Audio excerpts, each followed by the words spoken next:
that trip is, your goal and expectation is to return back. And a lot of times people return back from where they start from. The only traveler that doesn't return is the one that traveled to the next life, which is to go back to Allah subhanahu wa ta'ala.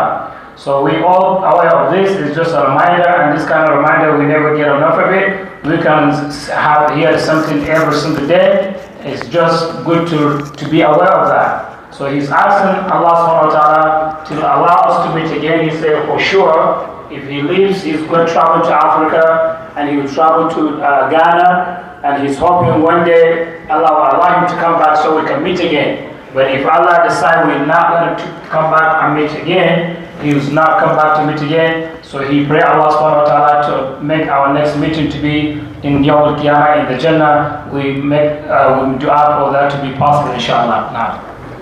A karatun mu jiya mun kai nukta na biyu wanda Annabi sallallahu alaihi wasallam ya ce wa Abu Huraira warda bima qasama Allahu laka takun agnan nas, ka yadda da abinda Allah ya baka da ka zama wadatacce. Jiya malamin mu Sheikh Bashir ya yi mana turanci, ya turance mu a wurin. To inda za mu ɗauko nuktan mu shine Annabi na gaya mana idza nazara ahadukum, idan mutum ka zauna ka bincike kaga wanda yake samanka, to kai abin da yake wajibi a kanka ka dubi wanda kai yake bayanka. Shi yasa Annabi ce la tanzuru ila man huwa fawqakum. Ta Allah jama'a, a rayuwa ta duniya bar kallon wanda ke sama, amma ka rinka duban wanda ke kasanka. Sai Annabi ce zalika ajdaru alla tazdari ni'matallahi alaikum. Wannan na iya sawa ni'iman da Allah yi maka ba za ka gani ba. Kenan kana kallon mutane ne irin alhairi da kyautan da Allah ya maka, ba da ka ga irin wannan abin ba. Muna fata Allah ya sa kullum mu rinka ganin waɗanda ke ƙasan mu ba waɗanda ke saman mu ba, domin in kana kallon wanda ke ƙasan ka da kai ma Allah godiya. Allah kai muna haka.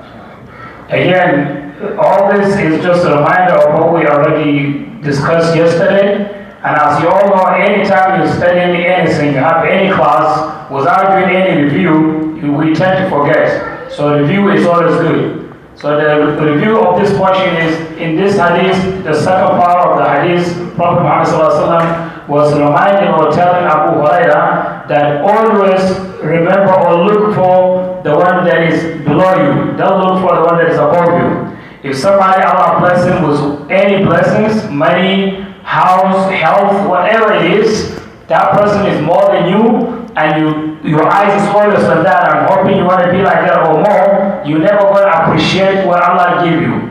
If you want to appreciate what Allah bless you with, then you need to look back. Who is under you? Who has less than you? Whether it's money or wealth or health, anything, whatever that is, knowledge, beauty, as long as you look somebody that is under you, then that would be the reason for you to touch Allah subhanahu wa ta'ala. But the moment you're looking at the one above you, then you make a start at this, the driving force for you to reject the blessing of Allah subhanahu wa ta'ala, and that is not good. So we ask Allah subhanahu wa ta'ala to make us among those who always appreciate what Allah blesses us with. Now, dalilin da yasa kenan je na kawo aya a cikin suratul Taha aya 100 da aya 30. Allah ce wala tamuddanna aynayka ila ma matta'ana bihi azwajan minhum zahratal hayatid dunya linaftinahum fi wa rizqu rabbika khairun wa abqa. Wannan aya Allah na karantar da mu yana cewa bari kallon abin da ni Allah na basu, bari kallo. La tamuddanna aynayka ila ma matta'ana bihi, bari kallon abin da ni Allah na wadatar da su, bari kallon irin arzikin da suka tara, bari kallon irin gidaje da suka gina, bari kallon irin suturan da suka sa. Allah ce kaka duba, domin duk lokacin da zaka zo kana duban wannan abin nan, kai sai ka manta da naka.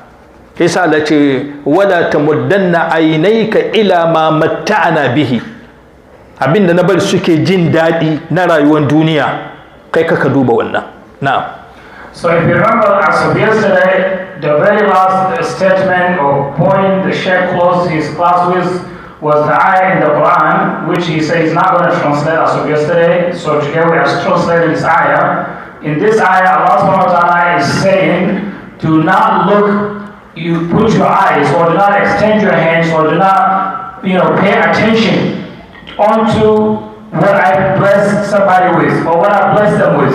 Allah bless and bestow somebody with anything, don't keep your eye on that. Don't make that to be your worry, your disturbance. Okay? Rather, appreciate what Allah give you. If you do that, then there's a problem. Now. Kaka leƙa kana kallon abin da ni Allah na yi musu na ni'ima. Sha Allah ce zaharatul hayatid duniya. Wannan abin hore ne na rayuwar duniya, ba abin da zai tabbata bane. Kuma Allah ce na ba su wannan arzikin sai ce linaftinahum fi, domin in jarabce su. Sai sa duk waɗanda kaga Allah ya ba su arziki a duniya hore ne, kyalkyali ne zai kare. Allah kuma ce ya bayar ne linaftinahum fihi, don ni Allah na jarabce su a cikin arzikin nan. Na'am, ba mu da lokaci yau. Okay. So, anytime in the Quran Allah subhanahu wa ta'ala asks you not to do something, there's a reason. So it's a word Allah said, don't do this. Immediately Allah give you the reason why He said don't do it. What is the reason? He said, because if you do that, you're going to be, I bless them with that in order to become a temptation for them. So any ni'mah somebody has is a test, it's a trial. So by the time you are looking into that trial, that will affect you. So you will become affected with the same trial as well. So Allah is warning you not to do that so that that trial does not come back on you. Kenan idan Allah ya yi maka irin waɗannan ni'imomi, wai ka bar kallon abin da waɗansu suka tara, bar kallon abin da waɗansu suka gina, bar kallon irin arzikin da waɗansu suka tara. Sha Allah ce wa rizqu rabbika khairun wa abqa. Naka kankanin da Allah ya baka, an rizku huna malamai sun ce arzikin da Allah ya baka. Waɗansu malamai suka fassara suka ce a imanin da Allah ya baka kake tare da shi ya fi ka tara arziki a duniya. Kenan kowanne muka ɗauka ya dace. Wa rizku rabbika khairun wa abqa. Arzikin da Allah ya baka kankanin nan da ke hannunka, wallahi jama'a shine mafi alkhairi, kuma shine wanda zai tabbata duniya har tashin alkiyama. So Allah subhanahu wa ta'ala says the gift that Allah give you, the wealth, okay, the blessings that Allah give you, that is what is good for you. And also is the one that is going to be everlasting for you. That means just appreciate that and thanks Allah with it, then you'll be, self-content. Now. To daga nan annabi sai ya mana fassara da yawa. Annabi sallallahu alaihi wasallam yana cewa haslatani man kanata fihi katabahu Allahu shakiran sabira. Haslatani, jama'a mu yi kokari wannan ababa guda biyu mu samu mu shiga daga ciki. Haslatani, akwai hali biyu. Man kanata fi, duk mutumin da an ka same ka da waɗannan halaye guda biyu, katabahu Allahu shakiran sabira. A wurin Allah, Allah zai rubuta sunanka shakiran, mai yawan godiya, sabiran, mai yawan haƙuri. In dai waɗannan ababa guda biyu an ka same ka a duniya, halinka kenan, to ga irin matsayin da za ka samu wurin Allah, shakiran sabira. Allah ka samu na cikinsu.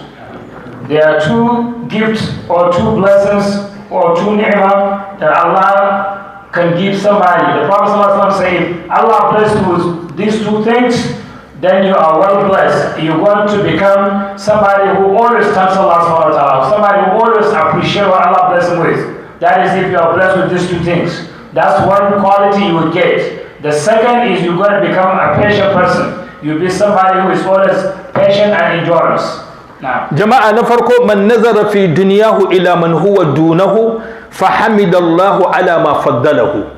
Na farko shine kai ne kake tafiya a cikin rayuwanka, ko kana dai nan misali dai, sai kaga wanda kai kafi shi, da ka dubi wannan kurun, ashe ni ma nawa matsayin nan nafi wane, fahamidallahu ala ma faddalahu. She ka gode wa Allah da yanda Allah ya fifita ka, kai ma Allah godiya. Man nazara fi duniyahu, wurin bangaren duniya kana iya duban wane nafi wane, matsayina na fi wane, wurin kwana na fi wane, wurin sutura na fi wane, wurin iyali na fi wane. Da kaga irin wannan abin fahamidallah, sai ka yi ma Allah godiya kan irin fadlan da Allah ya maka. Ɗaya kenan. So the first one is, it says, anybody that look at his brother or somebody around him, when it comes to the worldly givens, pay attention. Not innocent. All you need to do is the worldly gaining. You see that this person has money, this person has car, whatever it is, as long as it's something worldly, and you notice what the brother this person has, you have more than him, you have more than that person. And because you already discovered that you have more than what this person has, then you say, oh, alhamdulillah. You thank Allah for that. So that is a good blessing, and that would make you to be the first among these people. Na biyu, wa man nazara fi dinihi ila man huwa fawqahu faqtada bi. Man nazara fi dini. Na biyu shine wanda ya dubi wani ta wurin bangaren addini. Wallahi kai da kanka in ka shigo masallaci kaga sallan da wani ke kasan yafi ka iya sallah. Kai da kanka idan ka zo ka zauna ka ji wani na karanta alqur'ani, da jin yadda yake karanta alqur'ani kasan wannan yafi ni iya karanta alqur'ani. Yanda wani ke kokarin aikin Allah wurin taimaka ma addini, kai da kanka kasan wani yafi ne aikin Allah. In aka zo ana neman taimako yafi ka, in aka zo ana neman wanda za su yi aikin Allah yafi ka, in an ka zo wurin karanta alkur'ani yafi ka, in an ka zo wurin kula da iyali yafi ka. Me ya kamata kai? Fakta dabihi, sai ka kwaikwaye shi, kada kai hasada. Wani yafi ni iya sallah, sai ka kwaikwayi yanda yake sallah. Wani yafi ni iya karanta alkur'ani, sai ka kwaikwayi yanda yake karanta alkur'ani. In an ka zo ana neman taimakon da za a taimaka ma addini, wani ya fi ni yi, kai ma sai ka kwaikwaye shi. Kaga abu biyu kenan. Man nazara fi duniyahu ila man huwa dunahu fa hamidallah. Wurin bangaren duniya in kaga wanda ka fi shi ka gode wa Allah. Amma wa man nazara fi dinihi, amma idan muka zo wurin bangaren addini, Malam Bashir ya fi ni iya karatu, Malam Bashir ya fi ni iya sallah, in ka dubi ruku'in sama daban ne da nawa. Me ya kamata kai? Fakta da bihi, sai ka kwaikwaye shi, kada kai hasada.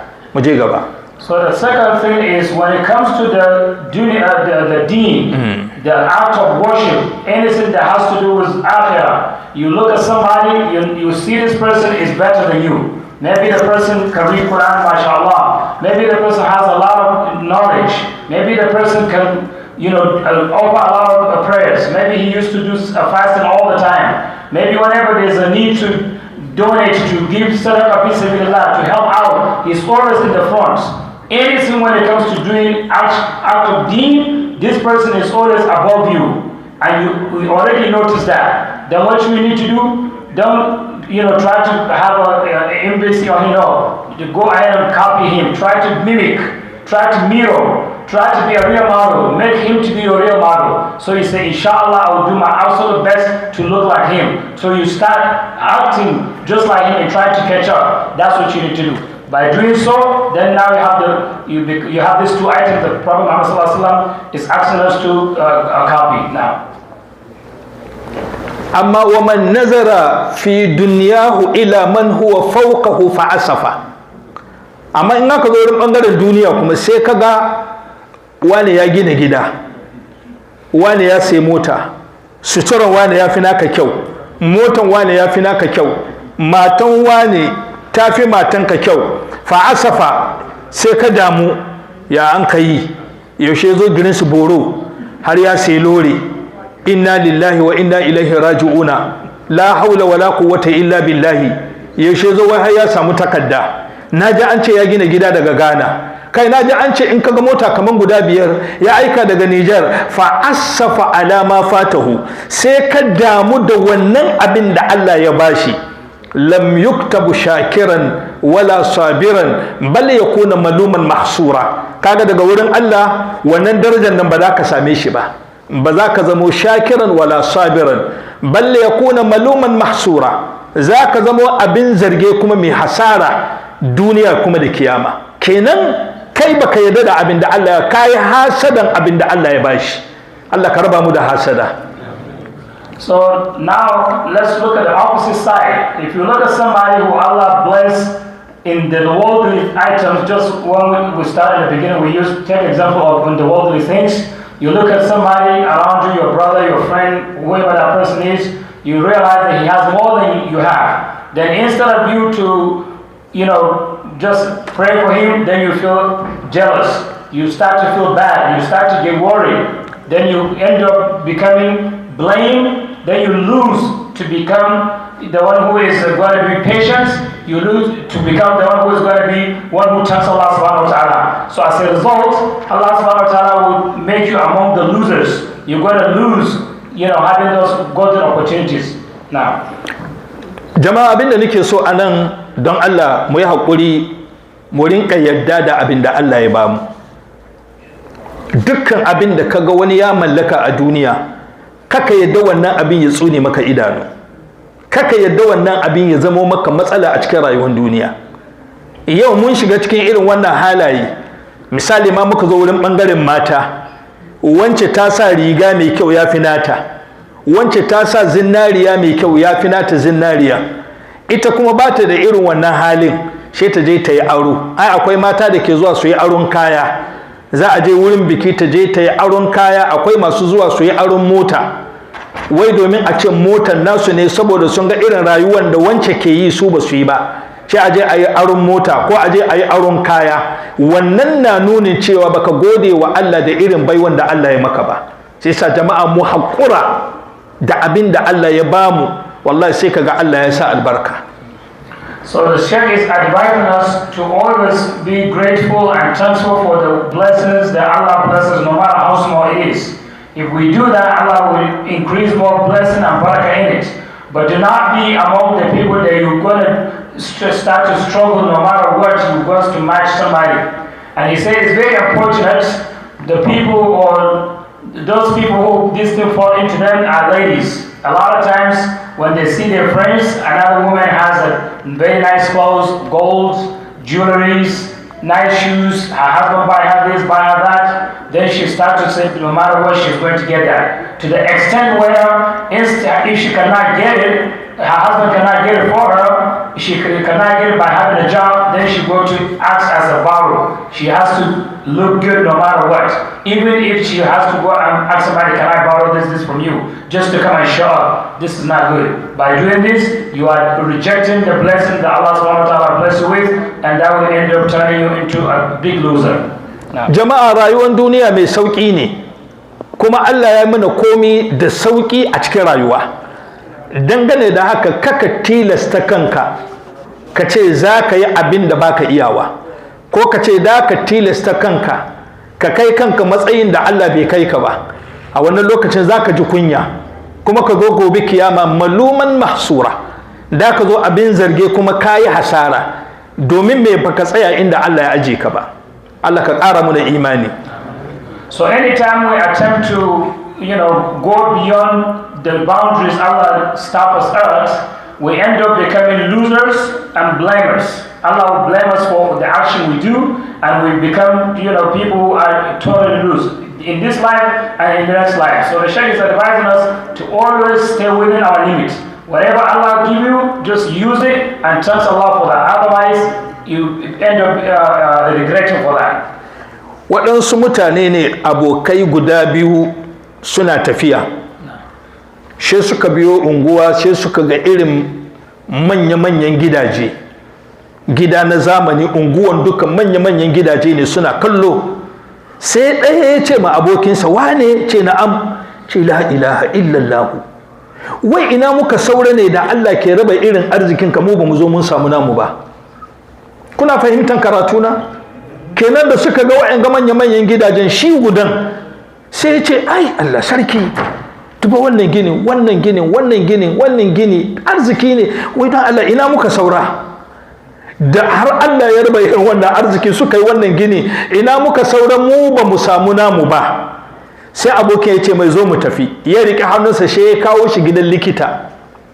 Ga mutane kwance, wani an fasa tumbinsa an ɗinki, wani kansa ya fashe an ɗinki, wani babu hannu ɗaya, wani babu ƙawahu ɗaya. Shi wannan ya tambaye shi, a lokacin da Allah ke raba wannan abin ina mu ma muke?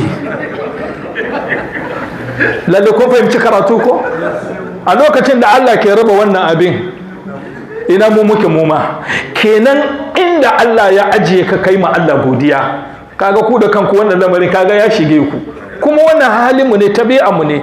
Ina an ka raba wannan arziki, ina muke kai shi likita, ga sunan mu yace da Allah ke raba wannan ciwo, mu ma ina muke da ba a raba da mu ba. Kenan mutum ka gode ma Allah duk irin halin da ka samu kanka. Allah ƙara mu da imani. So Sheikh, give us example. Two people were on a set of trip, were walking, and they happened to see some very nice houses, mansions, big towers. And one of them looked at them and said, wow, mashallah, these are very nice houses. Then he asked his brother, the other guy, his travel mate, he said, where were we when Allah subhanahu wa ta'ala distributed this? Allah, give this to these people. We must be hanging out somewhere. We were late to have ours. So it's like he's blaming his brother that they were late to get their share. And then he said, okay, I will tell you. Let me give you an answer. So he grabbed his hands, take him to the hospital, and show him some people in the hospital bed. Some of them undergo some surgeries. When you go to hospital, you see all kind of diseases. Somebody, with a broken leg, who's, cut on their head, anything. So he asked him the same question. He said, where were we when Allah subhanahu wa ta'ala distributed this situation to these people? So wherever we are is the same thing. That way the Sheikh is advising us to please and stay away your limit and thanks Allah for what Allah decide for you. Now, Jama'a, cut your quota according to your size. Ka yanka riganka daidai yanda da ka sa. Kaka je ka yanka rigan da ya fi ka yawa, ko rigan da bai yi maka kaɗan. Yanda size ka yake kai ɗinkin ka haka. Hausawa kuke da habaici, mu ba Hausawa bane. Hausa ke ce wai idan ruwan wankan ka bai isa to kai alwala. Kagan kai alwala ka fito kowa san kai wanka. Kenan jama'a abinda nake so a nan wannan gari namu mai albarka mu gode wa Allah. Mu riƙe abin da Allah ya bamu da hannu biyu. Mu yi alfahari mu gode wa Allah don Allah ya yi muna ni'ima mai yawa. Wa in ta'uddu ni'matallah la tuhsuha. Idan muka ce da mu tsaya nan kai da kanka irin ni'imomi da Allah ya mana, wallahi jama'a ba mu yi lissafin ni'iman Allah. Amma mutum ya zama butulu, mai butulcewa Allah ne. Allah ka fidda mu daga cikin su. So the Sheikh is advising us again by saying, whenever we don't thank Allah subhanahu wa ta'ala for his blessings, then we end up in regretting that the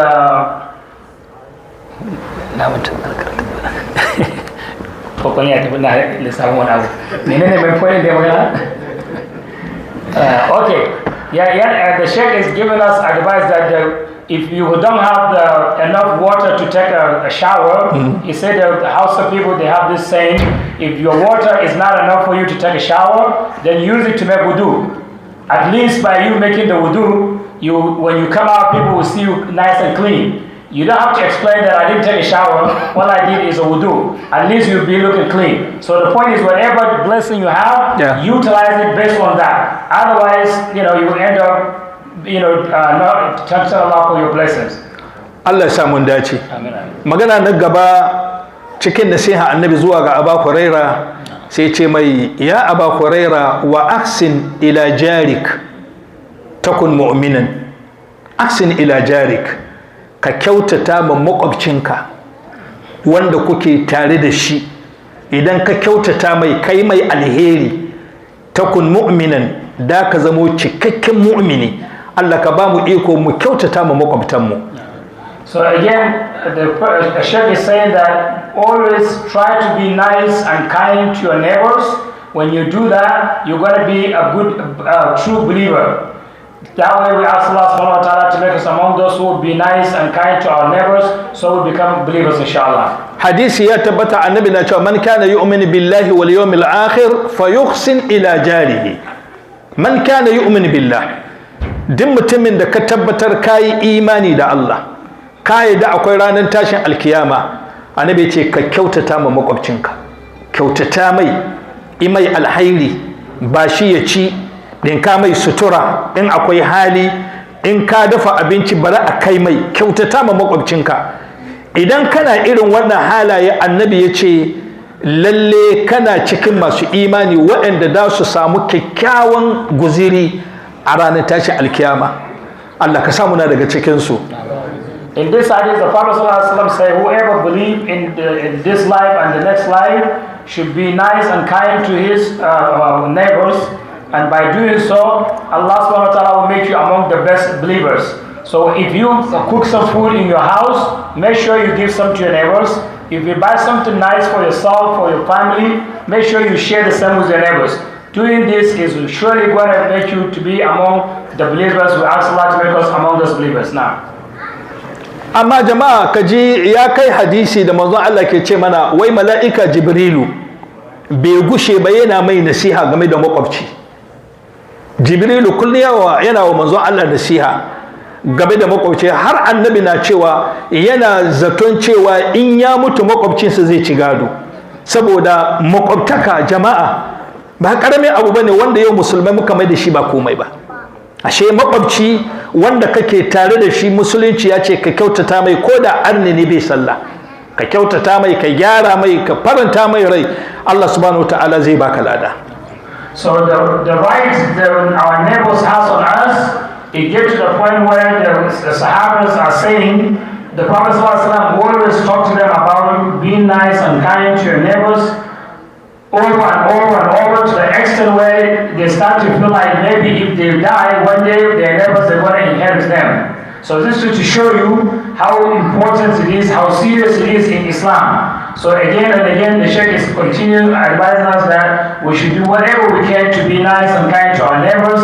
And when we say neighbor, it includes the neighbors, the house neighbor, the neighbor from your work, the neighbor at, on even a trip. You get in a bus, you have somebody sit next to you, that's your neighbor. So please be nice and kind to those people. Then Allah subhanahu wa ta'ala will be nice to you.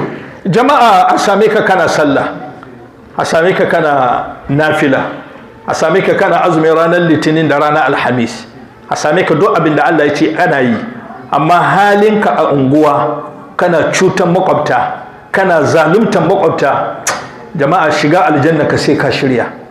Duk da sallan da kake yi, kana sallah, kana nafila, ranar alhamis da ranar litinin kana gaba-gaba wurin yin azumi, ba ka wasa wurin karanta alkur'ani.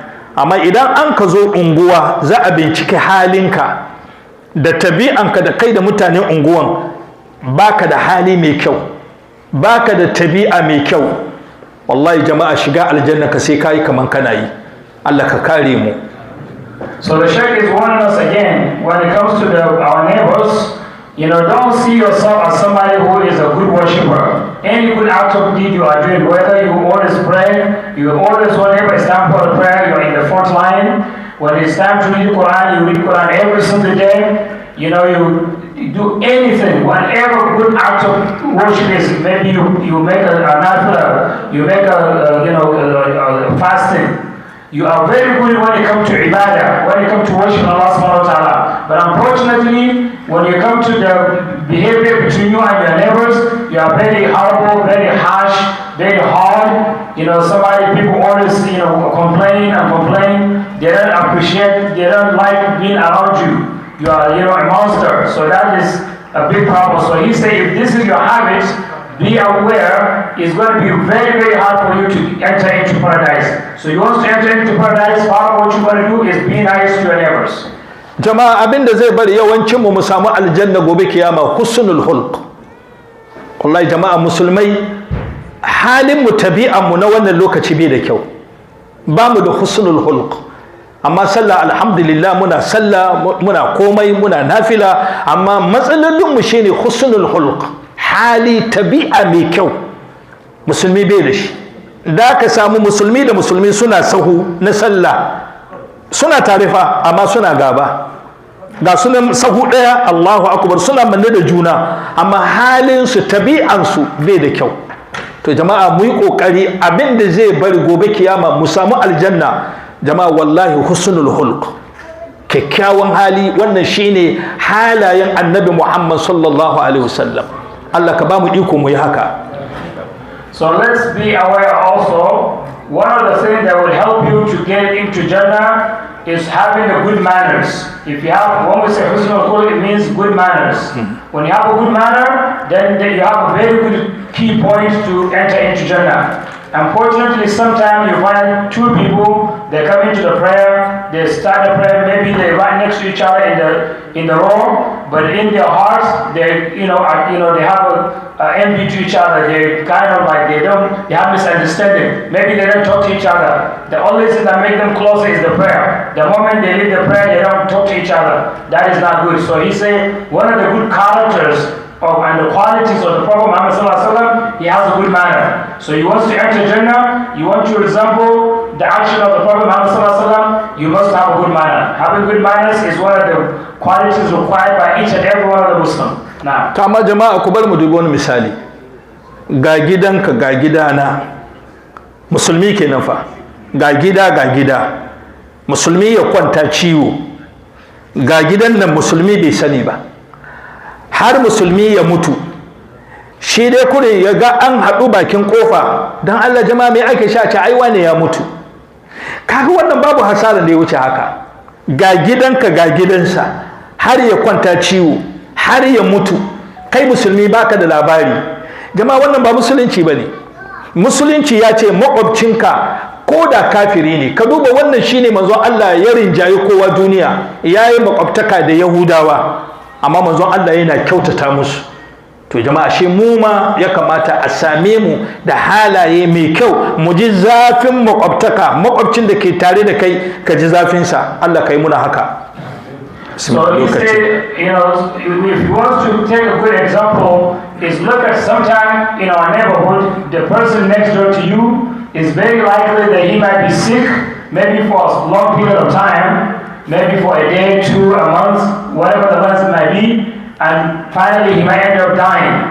And you have no idea. From the time you start to get sick until he dies, you don't know nothing about that. The only thing that you come to know, you realize people are, gathering in front of the door, and you ask the question, what's going on? They tell you, oh, the person, so he just passed away, he died. Then that's how you know that he's been sick. That's when people tell you, oh, he's been sick for so time. He said, this is not Islam. This is not good. So please do not do that. And he gave us an example of the Prophet Muhammad used to have neighbors that are not Muslim. They are, Yahud, they are Jews. And he used to be nice and kind to them, and he knows their day-to-day movements, he knows their situation. If they're sick, he knows. So that's how each and every one of us should know. Regardless of the person is your friend, is your brother, it doesn't matter the relationship. As long as it's your neighbor, he has right on you that you need to know about his situation. Now, jama'a saboda tabi'a na makwabtaka, in ka koma cikin suratul nisa aya 35, wallahi jama'a mu yi hankali sai da Allah ya kawo haƙƙi guda 10. Idan mutum kana wasa, domin musulunci ba abin wasa bane. An mun ɗauki musulunci wasa, wanda ya aiko da musuluncin ba da wasa yayi ba. Haƙƙi sai da Allah ya kawo haƙƙoƙi guda 10, suratul nisa aya 35. Ku tanye ni kirgawa. Wa a'budullaha wala tushriku bihi shay'an wa bil walidayni ihsana وبذي القربى واليتامى والمساكين والجار ذي القربى والجار الجنب والصاحب بالجنب وابن السبيل وما ملكت أيمانكم إن الله لا يحب من كان مختالا فخورا. كقوما كدوبي سورة النساء آية 35. الله أنا آيوين قدوك سيدي راتي أكم. جماعة بسلا كأبني فا. domin mutane da dama mun ɗauki mu yi sallah shine musulunci.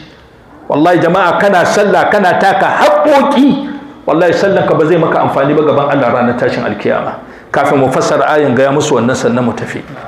So the Sheikh say, if you want to know, the goodness that Allah subhanahu wa ta'ala, all the rights that Allah mentioned about each other, go to Surah An-Nisa, ayah number 35. Allah subhanahu wa ta'ala mentioned 10 different rights that we have over one another. And He lists them through in the ayah, and inshallah is going to start to translate them one after another, then we'll go over that inshallah. Jama'a haƙƙi na farko, wa a'budullaha wa la tushriku bihi shay'an. Wannan haƙƙi ne. To wannan haƙƙin Allah kenan. Haƙƙi na farko jama'a mu bautata wa Allah, kaka haɗa shi da kowa a cikin ibada. Wallahi ranar da kai tuntube ka kira dongo ko ka kira nyaberi ko ka kira cirai ko ka kira haraikwai, na rantse maka da Allah ibadanka na duniya duka Allah bai so.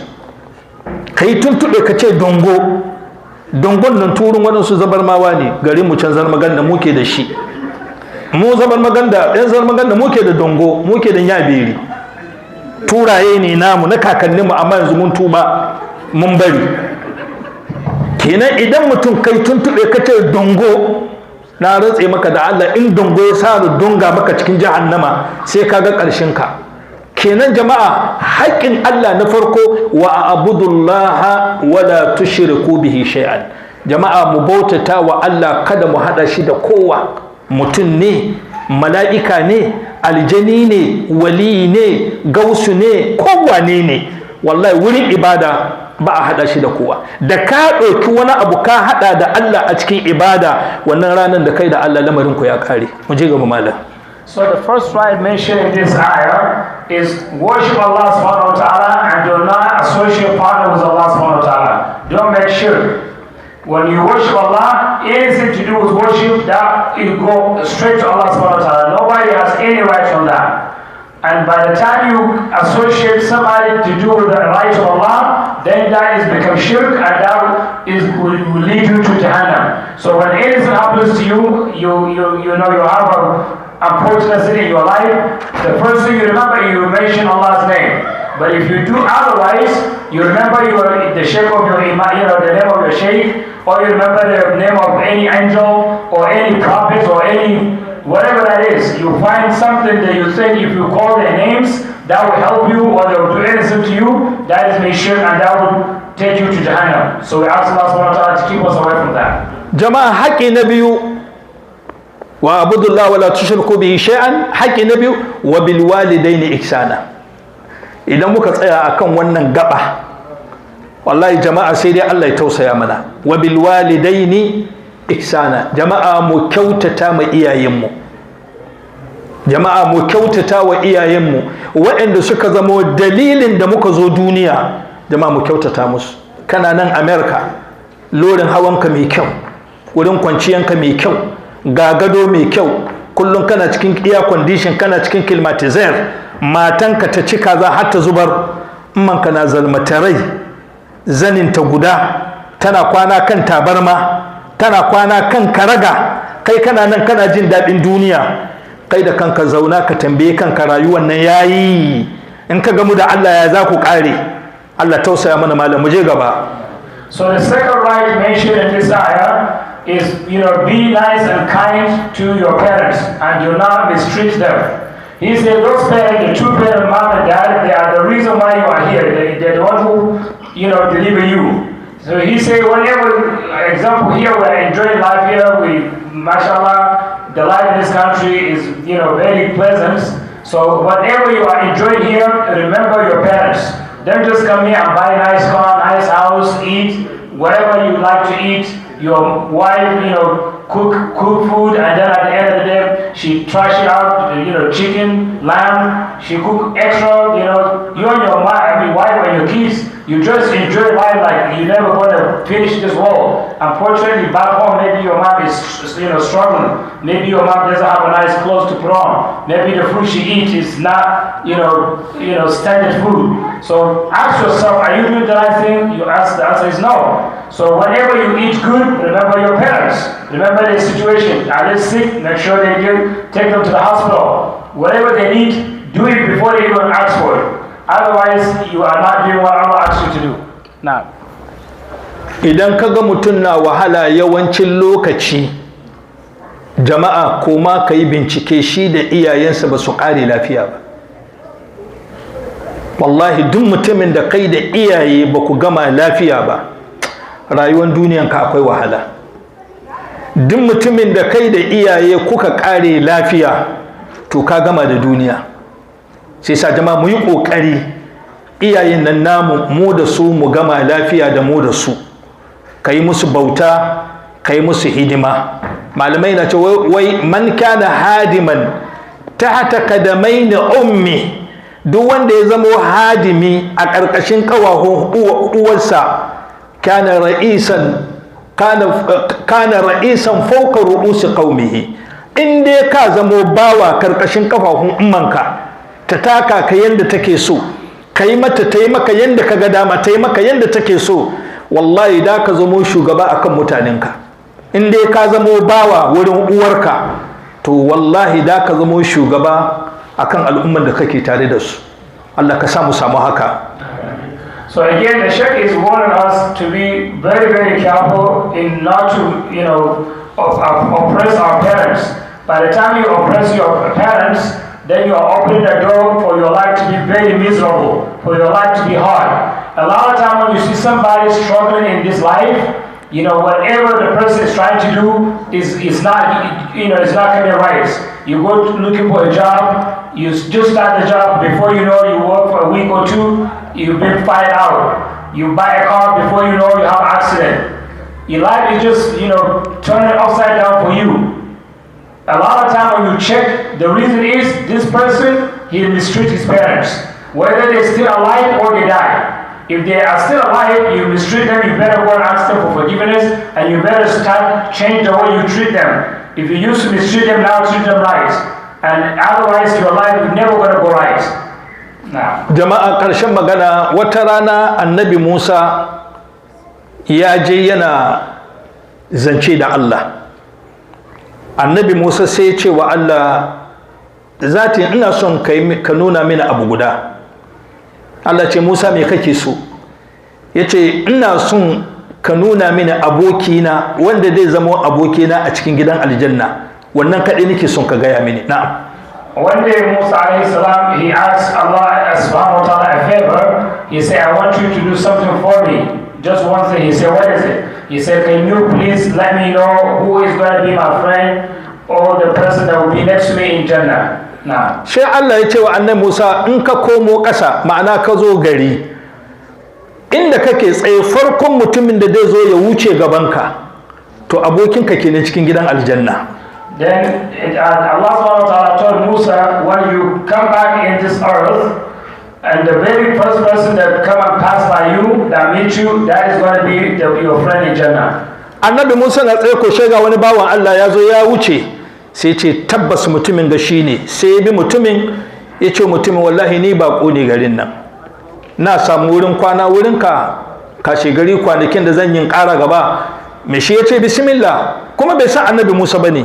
Ya ɗauki annabi Musa ya kawo gida ya ba shi wurin kwana. Na'am. So when Musa came back to this life on earth, he was standing, this person come past by him, and immediately he remembered what Allah told him. Then he said, this is the person I'm looking for. So then he bring his attention. He said, my friend, can I please ask you a favor? He said, what do you need? He said, I'm a traveler. I don't have a place to stay. Can I come with you and be in your house for a few days? He said, okay, no problem, let's go. And this guy, he did not know this is a prophet Musa alayhi salam. Kuma annabi Musa ya bi mutumin ne don ya ga wani aiki mutumin ke yi da Allah ya ce shine abokinsa gidan aljanna. Ya bi mutumin ne don ya gani wani aiki mutumin ke da Allah ya ce abokinsa kenan gidan aljanna. Na'am. So the prophet Musa alayhi salam, he followed this man to his house for no reason other than just to see what is it that he's doing. Allah, said he's going to be his friend in Jannah. Annabi Musa ya kwana gidan mutumin 3 days, kwana 3. Shi dai mutumin da safe ya shiga wurin ummansa, ya kai mata abinci, ya gyara mata daki, ya je aiki. Haka yake yi kullum har kwana 3.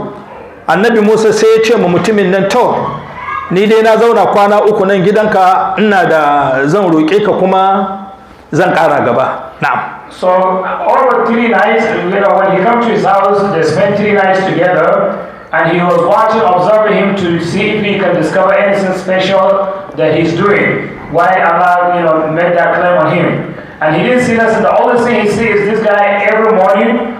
He go to his mom, take care of her. After that, he say, okay, bye. He go to his job and come back. But not, other than that, he didn't say anything special. Then at the end of the day, the Prophet Musa alayhi salam, he said to him, please, my 3 nights are over. I'm ready to leave.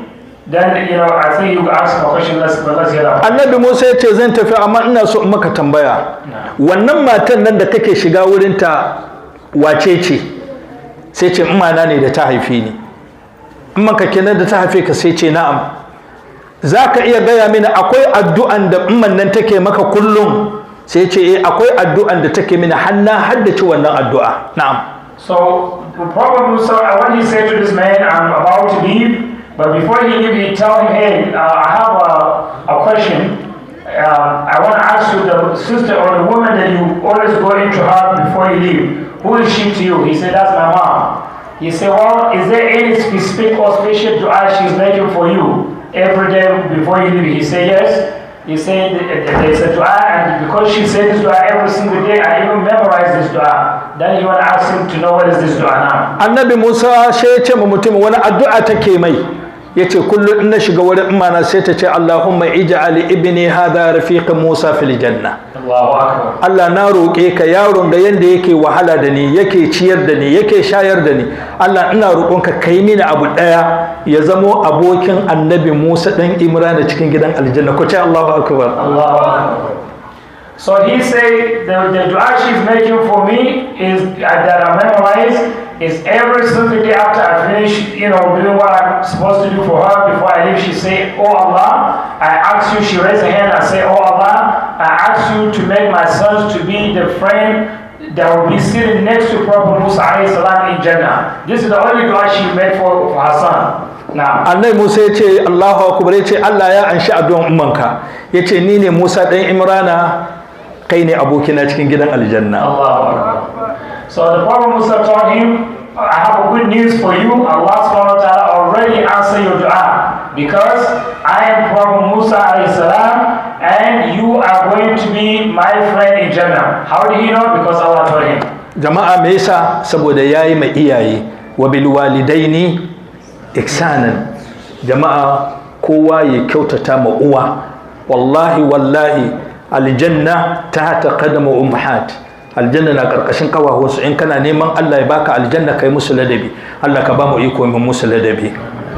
So he said the reason this happened is because he is being nice and kind and obedient to his parents to the point where they made dua for him. So that means if we do that, Allah subhanahu wa ta'ala will give us all we want in this life. And of course, we make the takbir when we come to know that Allah subhanahu wa ta'ala answered his mom dua. Now, jama'a mun kai karshen lecture mu, muna roƙon Allah subhanahu wa ta'ala inda muka yi kuskure Allah ya fi mana. Mutanen Greensboro musamman wannan masallaci Allah ya kiyaye ku.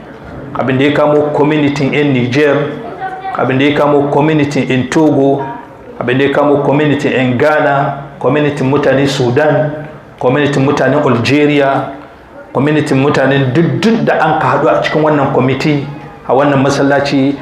Allah subhanahu wa ta'ala ya yi ma rayuwanku albarka. So guys, this is the end of this class.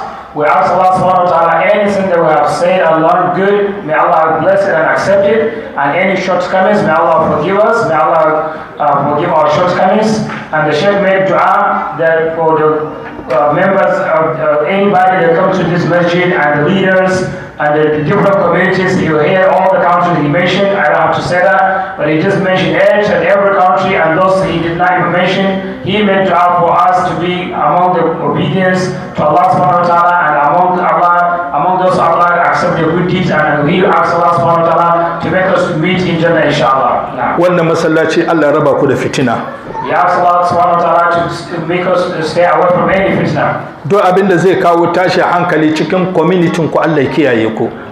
Anything that will, become a problem and break a barrier in between us, may Allah protect us from it. Yaranku da kuka haifa Allah ya musu albarka. Our kids, may Allah bless them. Arzikin mu Allah ya sa albarka. Our wealth, may Allah bless it. Waɗanda ke neman takarda na Amerika Allah ka ba su. Those who are seeking for a legal documentation, may Allah bless them to have it. Waɗanda kuma suke da shi Allah ya tanye su riƙawa. For those who already have it, may Allah bless them, may Allah make them enjoy and have a benefit from it, inshallah. Masu aiki Allah ka sa albarka cikin aikin su. Those who are working, may Allah bless their jobs. Waɗanda ba su da aiki kuma Allah ka ba su aiki. Those who are jobs, may Allah bless them with a good job, inshallah. Wanda gidansu akwai fitina da shi da iyalinsa Allah ya gyara fitinansu. Anybody have problem between me and his his family, his wife, his kids. May Allah make it easy. May Allah reconcile between them. Iyayenmu kakanninmu da suka rasu Allah ji kansu. Our parents that already passed away, may Allah have mercy on them. Mu ma in lokacin mu ya kai Allah sa mu cika da Our imani. time come, may Allah make us die in the good Islam, and may Allah accept our good deeds. Malamin mu Sheikh Yasin Allah ya dawo da shi lafiya. Our Imam Sheikh Yasin, may Allah return him back from his trip.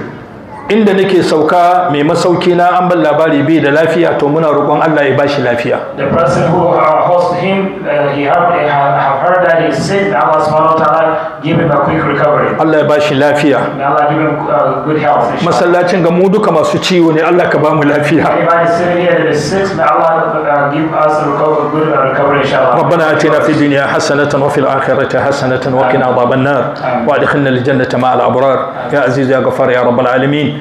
اللهم ربنا اجعل مجتمعنا هذا مجتمعا مرحوما وجعل تفرقنا بعده تفرقا معصوما ولا تجعل فينا ولا منا ولا معنا شقيا ولا محروما. اللهم ربنا هب لنا من ازواجنا وذرياتنا قرة اعين واجعلنا للمتقين اماما. اللهم ربنا ارنا حق حقا وارزقنا اتباعه وارنا باطلا باطلا وارزقنا على اجتنابه. اللهم ربنا علمنا ما ينفعنا وانفعنا بما علمتنا وزدنا علما وفكرا في الدين يا رب العالمين. اللهم ربنا اعز الاسلام والمسلمين. اللهم ربنا اعز الاسلام والمسلمين ودمر الشرك والعداء الاسلام. ربنا ظلمنا انفسنا وان لم تغفر لنا وترحمنا لنكونن من الخاسرين. اللهم ربنا اغفر لنا وارحمنا. اللهم ربنا اغفر لنا وارحمنا. اللهم ربنا اغفر لجميع الموتى المسلمين والمسلمات. اللهم ربنا اغفر لنا وارحمنا اذا سرنا الى ما صاروا عليه. اللهم ربنا ارحمنا فوق الارض. اللهم ربنا ارحمنا تحت الارض. اللهم ربنا ارحمنا يوم الارض عليك. وصلى اللهم على سيدنا محمد وعلى آله وأصحابه أجمعين. سبحان ربك رب العزة عما يصفون والسلام على المرسلين والحمد لله رب العالمين. السلام عليكم. But I'm sorry I take much of your time. I know you should forgive me, right? May Allah bless you. Thank you very much. That's the last thing. Yeah. Okay. Inshallah. The last day, no problem, right? Allah وعليكم السلام ورحمة الله وبركاته.